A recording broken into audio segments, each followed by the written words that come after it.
perlu ditekankan bahawa langkah-langkah yang diambil untuk memperbaiki pengurusan, meluruskan ketimpangan, mengelak ketirisan, termasuk kebijakan penyelesaian subsidi, peluasan hasil adalah di antara lain mengupayakan bantuan yang lebih bermakna kepada rakyat.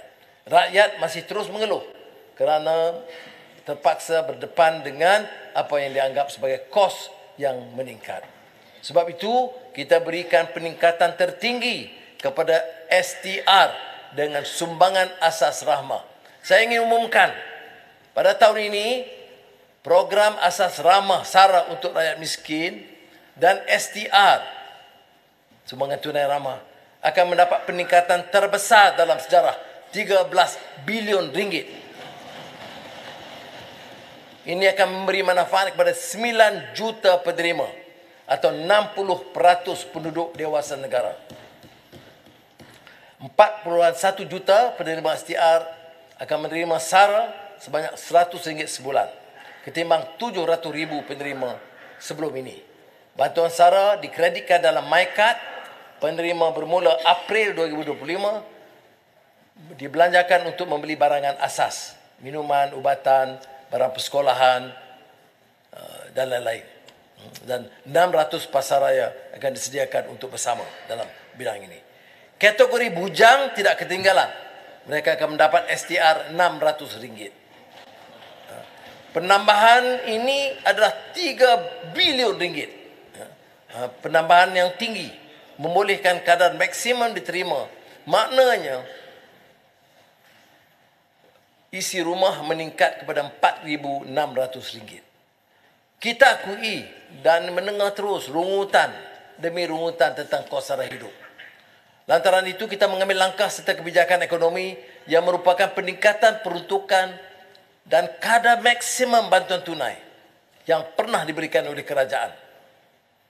Ini juga akan ditambah melalui peningkatan peruntukan bantuan tunai di bawah Jabatan Kebajikan Masyarakat meningkat kepada 2.9 bilion ringgit bantuan oleh JKM.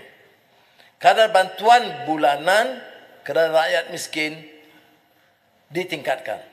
Kadar bantuan warga emas dinaikkan kepada RM600 sebulan.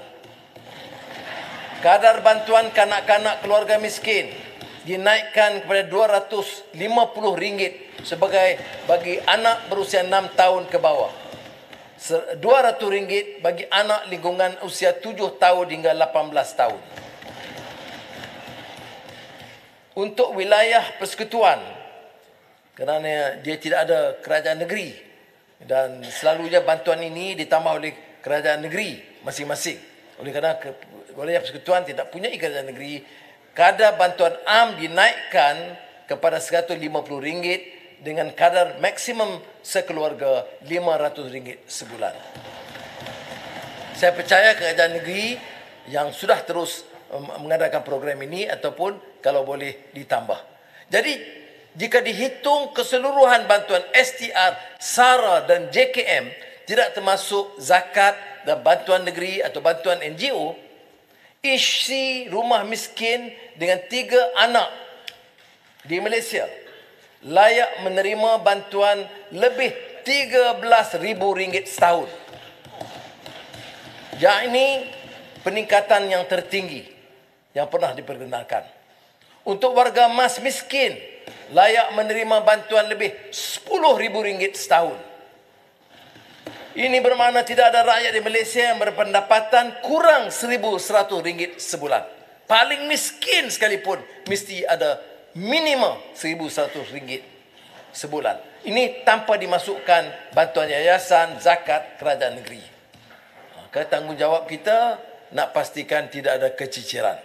Maka JKM, ICU, JPM harus bergadi bau dengan semua kementerian menggandakan usaha verifikasi golongan miskin. Seluruh jentera kerajaan digerakkan bagi menggembleng kekuatan, mengawal harga dan bekalan barangan untuk termasuk menghapus tembok penguasaan kartel yang meratah keuntungan maha besar daripada wang rakyat.